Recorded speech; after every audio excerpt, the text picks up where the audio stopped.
आवळा नवमीला आवळ्याच्या झाडाची पूजा करून त्याखाली भोजन ग्रहण करण्याची परंपरा स्वतः देवी लक्ष्मी यांनी सुरू केली होती।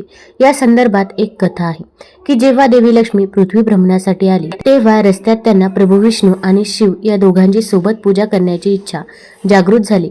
परंतु देवी लक्ष्मी यांनी विचार केला की विष्णू आणि शिव यांची सोबत पूजा कशा प्रकारे शक्य आहे।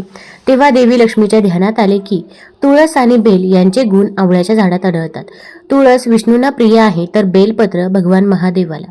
तेव्हा आवळ्याच्या झाडाला प्रभू विष्णू आणि शिव यांचे प्रतीक मानून देवी लक्ष्मी यांनी आवळ्याच्या झाडाची पूजा केली। पूजेमुळे प्रसन्न होऊन प्रभू विष्णू आणि शिव प्रकट झाले।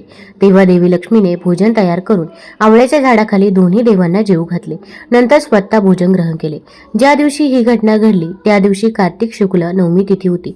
तेव्हापासून ही परंपरा सुरू आहे। तुम्हाला जर संपूर्ण माहिती हवी असेल तर आपल्या YouTube चॅनलवरती जरूर बघा। धन्यवाद।